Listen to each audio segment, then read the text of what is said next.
Good evening, everybody. Thank you for joining in.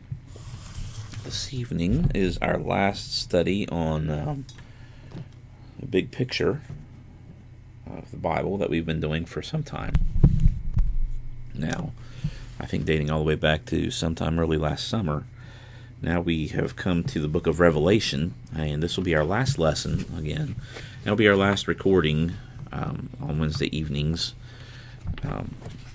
Hopefully we'll get some more, something more interactive for Bible lessons starting next week that everybody's going to be able to do if they so desire. But we'll let you know about what that's going to be when the time comes. Now, the book of Revelation is one that is mysterious to a lot of people. It's one of the hardest books to understand. Not the hardest book to understand, actually. There are some that are probably a little bit more difficult than this. Once you learn about ancient Jewish literature and the different styles of ancient Jewish literature, then the book of Revelation is much easier to grasp. We really don't have a lot of time to go into all the details, the different symbols or anything like that in this lesson. But but we will talk a little bit about some different things to help us to get a good foundation of what the book actually means. It's a very exciting book. Lots of different images and lots of different things that you might see in a movie or in a comic book. Just for example, Revelation chapter 12, verses 3 through 9. John says, "Behold, a great red dragon with 7 heads and 10 horns, and on his heads 7 diadems. His tail swept down a third of the stars of heaven and cast them to the earth. Michael and his angels," Michael would be the archangel, obviously, "fought against the dragon, and the dragon and his angels fought back, but he was defeated, and there was no longer any place for them in heaven. The great dragon was thrown down, that ancient serpent who is called the devil and Satan, the deceiver of the whole world. He was thrown down to the earth, and his angels were thrown down with him." Okay, so that's pretty exciting, and a lot of people will take the Revelation literally. They don't. Sometimes when we do that, we don't understand that something doesn't have to be literal for it to be true. God's not saying here that there's going to be a great red dragon that has cast down a third of the stars. I mean, think about how big that dragon would have to be. You got light years in between stars. He's not talking about that in a literal way. This is a figurative book. And not only do we see that, but and understand that even within the context of this passage we just read. Take a look at it again. The tail swept down a third of the stars to the earth. Michael and the dragon fought, and then the great dragon was thrown down to the earth. He's so big that he knocks down a third of the stars throughout the light years of the galaxy, but he's small enough to be cast down to earth. Obviously, this is a figurative passage, but it is an interesting one nonetheless.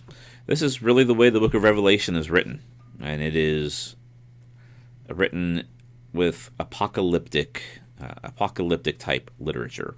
That's where the term apocalypse comes from. Now, the word apocalypse is a very popular word in our world today. It's nowhere near, the meaning of the word apocalypse is nowhere near as exciting as Hollywood makes it. Anytime you hear the word apocalypse, when it comes to a movie or a book or something like that, in any sort of media, it has to deal with something very, very bad. Maybe even the end of on the scale of the end of the world, or even the end of the galaxy as we know it. That's not what apocalypse means. The word apocalypse just means to reveal, to open something up and to peer into something that you had not had access to before. So, with that being in mind, the actual Greek name of the book of Revelation is the Apocalypse. If we were to translate it in English. However, we've taken it and turned it into the name Revelation, which means the same thing as the word apocalypse, a revealing. What is it revealing, though? Because it seems that it hides things behind figurative language. Well, let's just start off with Revelation chapters 1 through 3. Remember, the author of this book is John. It's believed that it's the same John as the Apostle John, who wrote the Gospel of John, as well as 1st, 2nd, and 3rd John. If it is the same person who wrote it, this is the only place that he ever identifies himself as the author of a book, which is an interesting detail. He has been exiled to the island of Patmos, as we see in Revelation chapter 1 and verse 9, which is a small island that Rome would often exile its criminals, those that were considered criminals. But he was in the Spirit, it says, on the Lord's day, so he receives this, as we see in Revelation 1:10, he receives this revelation that appears to take place over hundreds, if not thousands of years in some places, but he sees it all in one day on a Sunday. As he says, I was in the Spirit on the Lord's day. Interesting enough, and don't miss the significance of this, the revelation begins with Jesus. In Revelation chapter 1, verses 9 through 20, we see that Jesus is immediately introduced in the book, but in a way that we never see him in the gospel. He is in his glorified state, which may have been hinted to towards the end of Matthew when it comes to the transfiguration. Example, he has eyes like a flame of fire. His voice is like the roar of many waters. If you've ever been to the ocean, I think you can understand that, and then compare that to if you've ever been to a very large crowd, maybe at a sport, professional sports type of thing, and you hear all the voices, and there's a comparison there between the ocean sound and the sound of thousands of people all talking at once. So his voice was like the sound of rushing waters, and Jesus speaks in this amazing voice throughout Revelation chapters 2 and 3 at least. And in those chapters 2 and 3, we see Jesus telling John to write down 7 letters to 7 different churches. The first one is Ephesus. Of course, we run into them a couple of times in Acts, as well as a letter being written to them by Paul. It's believed that at least one of John's epistles were written to the church in Ephesus. It's even believed that John may have died after leaving Patmos in Ephesus. And that's in Revelation chapter 2, verses 1 through 7. Smyrna, Revelation 2, 8 through 11. Pergamum, 2, 12 through 17. Thyatira, 2, 18 through 29. Sardis, Revelation 3, 1 through 6. Philadelphia, Revelation 3, 7 through 13. And Laodicea, Revelation 3, 14 through 22. This was in what was known as Asia Minor. When we think of Asia at this point, we think of the continent of Asia that includes Japan to the east, all the way to Israel in the west, as well as Russia, China, Korea, Taiwan, you just name it, India, the Middle Eastern countries. All of these nations make up what we consider Asia, which is a continent. That's not how they viewed Asia back in the Roman times. Asia Minor would have consisted of what we now call Turkey, the nation of Turkey. All of the churches there, and some of these cities still exist, but none of these churches do, as far as we know. Now, each of the 7 letters follows a similar pattern. He addresses each letter to the angel of each church. Interesting way of phrasing that. And he personally identifies the recipients by saying, I know your works. He says that, and he says to the angel of the church, to each church, all 7 of them. He says, I know your works, all 7 times. He then encourages them to overcome, or to conquer, those who overcome, every time. even in the face of the persecution that was very near. And near the end of each letter, Jesus gives an exhortation rather, an encouragement by saying something like, "He who has ears to hear."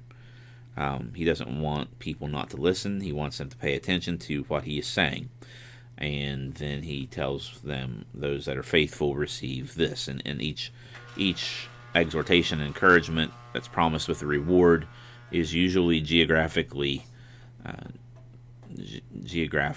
to those cities. There's reasons that he says what he says to each of those churches. We don't have time to get into all of that, but I encourage you to take some time. Maybe we'll talk about it at a later date. Anyway, in apocalyptic literature, which is what Revelation is, numbers will take on symbolic meaning. We see that time and again in the book of Revelation. Already we've seen the number 7, which typically throughout the scriptures are going to represent a state of completeness. And that probably starts off with the way back in Genesis chapter 1 when you have the 7-day week. God creates everything in 6 days, and on the 7th day he rests, and so 7 represents completeness when it comes to that. It is likely that Jesus is suggesting there are other churches in Asia Minor, but these are the 7 that he had chosen to write to. It's possible that he is suggesting because there are 7 churches, that all churches throughout time are going to face similar struggles that these churches were going to face in the very near future to them. But anyhow, regardless of what he meant, the churches in Asia, as well as churches today, needed to heed Jesus' warnings about what was to come. Starting in chapter 6, we'll see that God releases many disasters. There's a lot of chaos, turmoil on earth, and all of that is part of his indignation, his judgment toward those who do not honor him and sin against him and oppress his people, the church. However, before all of that begins, we need to go to chapters 4 and 5 to see that God is the one who is in control of all of these things. And what we see in Revelation chapter 4 is God is on his throne.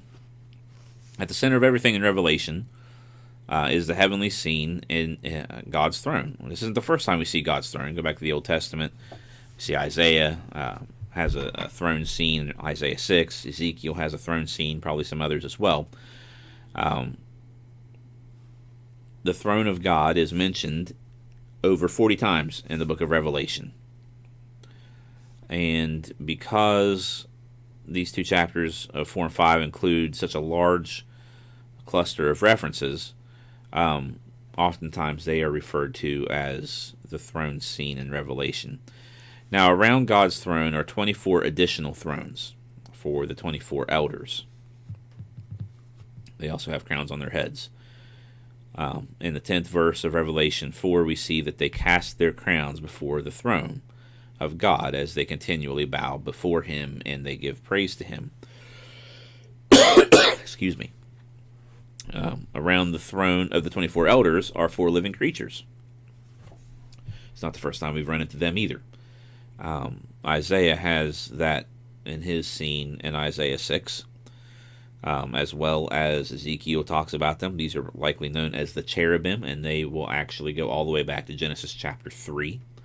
You have the Garden of Eden, which was actually where God was. It's where heaven and earth came together before man's fall. And then when man sins against God and God exiles him from his presence, in the garden, God places cherubim on the outside. So the cherubim do what the cherubim always have done. But what we see here with the cherubim, it's weird, but it's not something that we are unaccustomed to when it comes to coming across cherubim when we do. They're not the chubby little cute babies as you see on the Hallmark cards, but what you have with these fellas, each one has a set of 3 wings. And let's see here. Actually, this may be this. And a face that resembles either a lion, an ox, a man, or an eagle. I'm going to rephrase this. This is not referring to the cherubim as much as it's referring to the seraphim, I believe. Seraphim have the set of 3 wings that we read about in Isaiah. One to cover their face, one to cover their feet, and one to fly with. And so that's what we are seeing here. These are not, cherubim are similar. They have 4 wings, but seraphim have 6 wings. And John talks, we see another place in Ezekiel chapter 1 and verse 10, very similar as well. And Ezekiel is known for his apocalyptic literature also, so you can go to Ezekiel chapter 1 and verse 10 and see how Revelation is alluding to that. In Revelation 5, we have the scroll and the lamb, and that's going to lead to what is known as the 7 seals. You're going to have 3 sets of 7 as well following this. There's a scroll that is given, that is shown. It has 7 seals, and it's in God's right hand, but no one can open it, as we say in Revelation 5, 1 through 3. So when John sees that no one is able to open it, he breaks down into tears.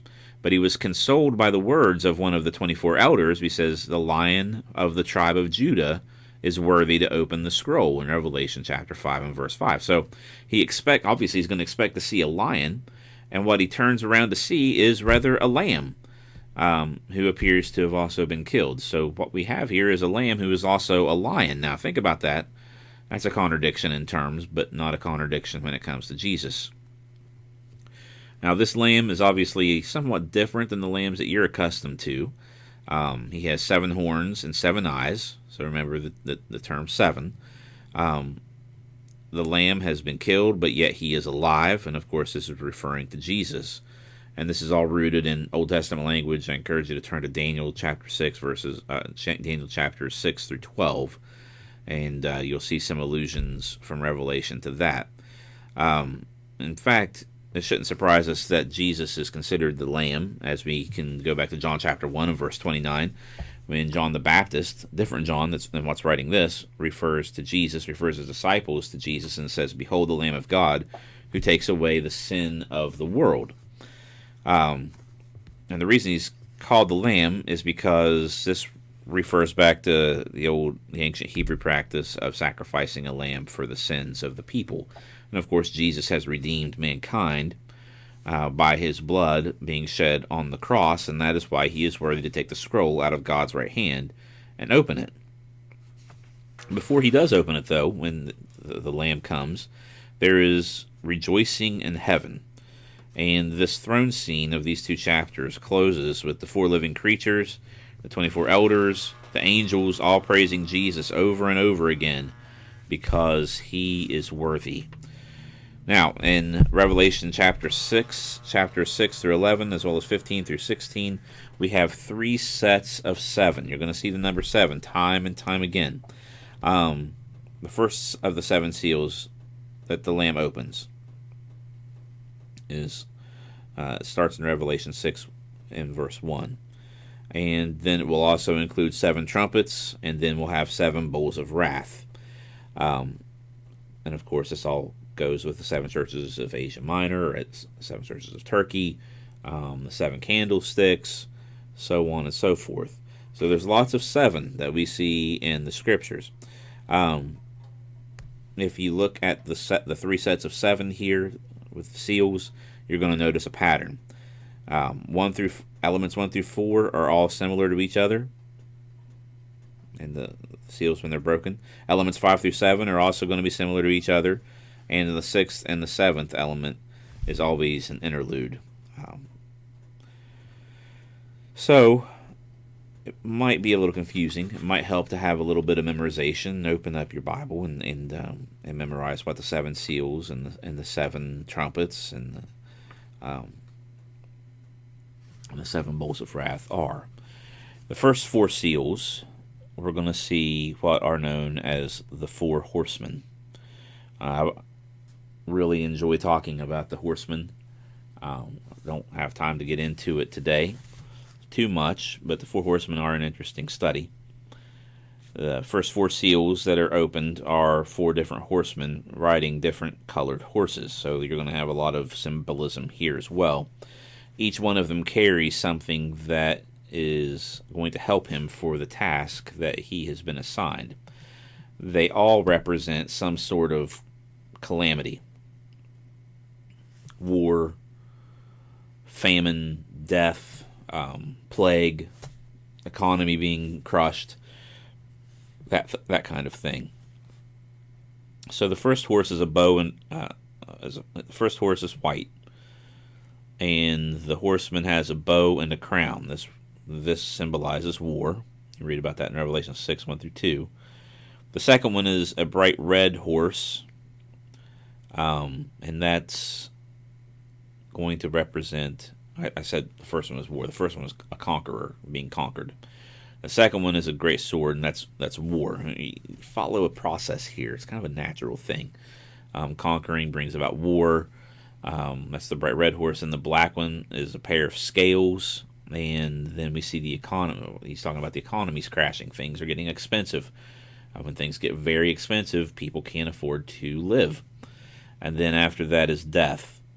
The pale horse, which some translations translate as the paleness is something green, like the color of gangrene. So really the horse himself looks like he's dead. You've got someone like the Grim Reaper in our culture that rides upon him. Very frightening to look at, but we see that there's a process to this. One leads to the other. The fifth seal, which is significant, portrays souls under the altar that are crying out to God. And they're crying out the phrase, "How much longer? How long are we going to have? How long is it going to happen? The persecution going to keep on going on." They're martyrs. They want to see justice upon the earth.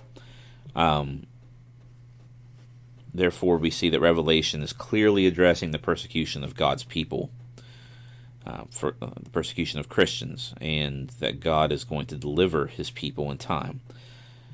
We will see that God's people would continue to be physically persecuted by the Roman Empire until AD 313, when Christianity became the official religion. Of course, that may have been the worst thing that happened to it, because then Christianity went from being the persecutor to being the persecuted, or rather persecuted to being the persecutor, and a lot of things that are unbiblical began to take place when the empire took over the church.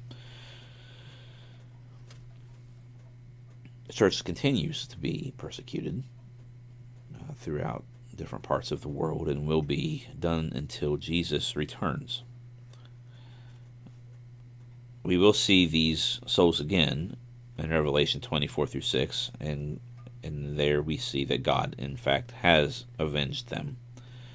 They met an untimely end because of the oppression of the governing authorities, who acted with hatred towards God's people. But in the life to come, they and all who remain faithful to Jesus in the end will reign with Christ throughout eternity. They went from people who were being reigned and oppressed to those that would be ones that reigned with the true King of Kings and Lord of Lords. Of course, that's Jesus. The sixth seal, we have an earthquake, which is a result of opening that sixth seal.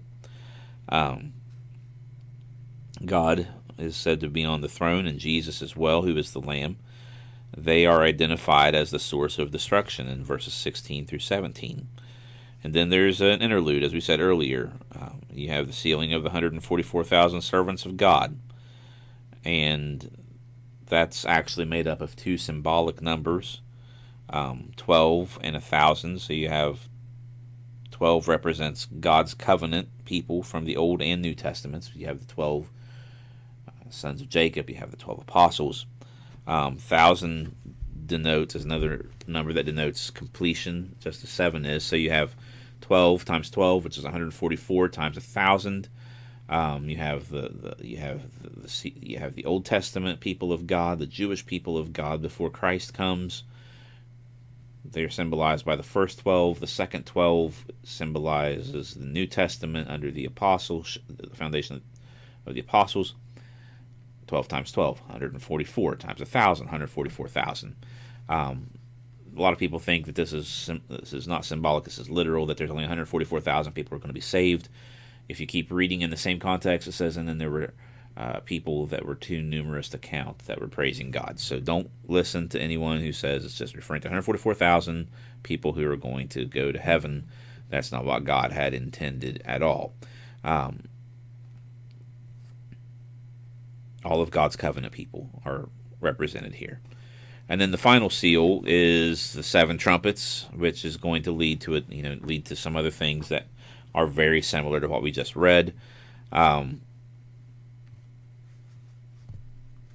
Lamb when the Lamb opens the 7th seal, there is a very dramatic period of silence for about a half hour, and then deafening blows of trumpets begin. Now, when we think of trumpets, we think of the cornet type of thing that we see in the marching bands and in symphonies, but these would have been more like ram's horns that they would use, that they would clean out, and then they would use. And if you've ever heard one, it resonates, almost shakes your entire body. And so there's a deep rumble of these trumpets blowing in heaven. Things are about to get even more dramatic than what they already have been. And we know that the world has always been a very dangerous place. This is especially true for the people of God. We may not, at this point in history, face persecution in America. Our brothers and sisters in other parts of the world do. We are not, truly, I do not say this as a conspiracy theorist or anything like that, but over the course of the last year especially, it is not that far of a stretch to see that persecution is not too far. It could go either way. So we want to pray about that. But certainly Christians around the world are persecuted, and the Book of Revelation provides the persecuted with hope, and with assurance that God is still in control and will take care of His people. In fact, Jesus says in Revelation 2:10, "Do not fear what you're about to suffer. Be faithful unto death, and I will give you a crown of life."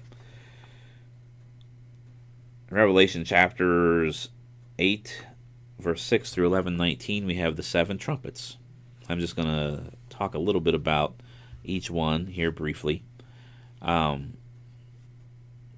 have in the first trumpet, you have a third of vegetation on earth destroyed.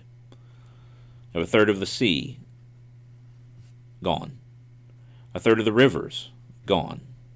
And these are just the first 3 trumpets. Then a third of the sun is blocked out. Let me tell you, when you have, this is all symbolic, but you have a little bit of the sun blocked out, then there's going to be trouble. We need that light. I encourage you to look up what happened in AD 536. It was quite possibly the worst year in human history. And a lot of it has to do with the fact that there were 3 massive volcanic eruptions in 536, and it blocked out the sun. People were getting sick because they weren't getting vitamin D. There's worldwide famine. I mean, people in China talk about it. People in Europe talked about it. People in Africa talked about it. It was worldwide. It was like this for years. People, and then of course, viruses and bacteria. Millions upon millions of people died because they didn't have the light. Really, all result back because they didn't have the light from the sun. So when you have just a little bit of the sun's lights blocked from getting the earth, you have problems, and this leads to more problems. And of course, when humans react poorly when they have situations which we've seen on a smaller scale than what they had in 536, but we're starting to see that personally. 5 through 7, you have 3 different woes, W-O-E. The first one is you have an army of demonic locusts in Revelation 9, 1 through 11. Then you have an army of angels, and then you have the interlude. And at the 7th trumpet, the kingdom of the world, which is, that context, Rome, is defeated. And you skip over to Revelation 15 through 16. You have the 7 bowls of wrath. There's a lot of other things going on here that we don't have time to talk about in this overview. But you have the bowls of wrath. There's 7 of those as well. And again, you have vegetation, chapter 16:2. Second one is the sea, 16:3. Then the rivers. See, there's correlation here. Then the sun. Then you have something different. You have, in the 5th one, you have the sea beast's throne, 16:10 through 11. Then you have Euphrates River is dried up. The Euphrates River goes all the way back to Genesis chapter 2, which talks about the Euphrates is one of the 4 rivers that divides off of the source river that was in the Garden of Eden. So things are starting to unravel and come to an end. And you have the aerial attack on Babylon in chapter 16, verses 17 through 21. Babylon is used as a symbolic phrase for any empire or world power that oppresses God's people, as Babylon did to the Jews, and then they were world power, very powerful people, but were still brought down by God. Rome would have been considered the Babylon of their time. Any nation that does this would be considered same in our time as well. It's bad things happening in Revelation that God is talking about, and oftentimes it's easy to look at that and be very fearful, but don't forget the last chapters of Revelation. In Revelation chapter 17 through 20, through all of the symbolic stuff that we have, and people want to say, what does this mean? What does that mean? What does this mean? Well, sometimes we can't see, that cliche holds true, we can't see the forest for the trees, because the basic message of Revelation is, yeah, bad stuff's going on, but God wins. He's in control through the whole thing, and he's triumphant. And that's what we start to see in Revelation chapter 17. Kind of going in reverse order of their introduction into the book. The enemies of the Lamb are defeated in reverse order. Babylon, and then who is considered the evil mistress of the world. She's introduced in chapter 17. Chapter 18, she's destroyed, starting in verse 1 through 19:5. And then her punishment is followed by a great celebration in heaven, 19:6 through 16. And then both the sea beast and the earth beast are cast into the lake of fire in Revelation 19:17 through 21. And then, as we mentioned earlier, the martyrs of the 5th seal, who were under the altar of God calling for justice and vengeance, they are now resting with the Lord while they witness Satan himself cast into the lake of fire in Revelation 21 through 10.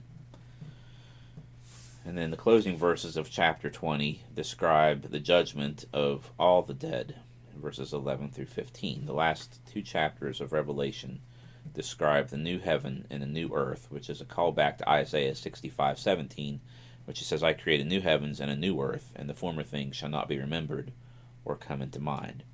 It doesn't mean that we won't remember one another, just things that we are suffering now will be eclipsed by the glories that are in heaven, that we just won't even think about it. We won't miss it. Those things are completely done when the Lord returns. So throughout the book of Revelation, you have numerous images lifted out of the Old Testament. So a good understanding of the Old Testament is going to give you a good understanding of the New Testament.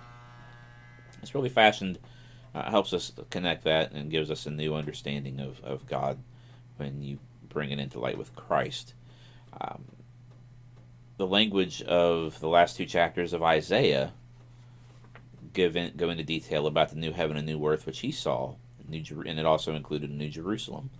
All these things are in the book of Revelation, chapters 21 through 22 as well. So it would be good to look at Isaiah chapter 65 through 66 and have a better understanding of Revelation 21 through 22, the new heavens and the new earth. Revelation chapter 17:14 really summarizes the theme of Revelation, the main theme anyway. It says, Thus Satan and his allies will make war on the Lamb, and the Lamb will conquer them, for he is the Lord of lords and the King of kings, and those with him are called chosen, and faithful. Jesus' victory over sin was complete and total. He accomplished that at the cross. Jesus' victory over death was complete and total. He accomplished that at his resurrection. His victory over Satan will be complete and total, and he will accomplish that once and for all when he returns. He has been victorious over Satan. Satan has been limited in his power and scope, but his ultimate victory will be known when he returns. We should never lose sight, no matter what we're going through, and we're going through some crazy times. But let us never lose sight that the one who is seated on the throne is still in control, and he still reigns, and his victory will not be denied. We have great hope because we have Jesus, and this book of Revelation gives us hope. Don't look beyond the things that people say about it, and look for the message that God is giving us. One day, all of this suffering and turmoil is going to come to an end. And we will be with God. If we are in Christ, we will be with God. We will be with Jesus in eternity, for eternity. No matter what happens now and in the days and years to come, never lose sight of that. Our lives here on earth, though they seem long, it's only because that's all we know. They are not even a vapor, a mist, compared to the eternity that we will have with Jesus. Our suffering, though it hurts and we weep and we grieve, and we ought to, God does for us as well. It's compared to nothing when we think of the great joys and triumphs that we will have with Him in eternity.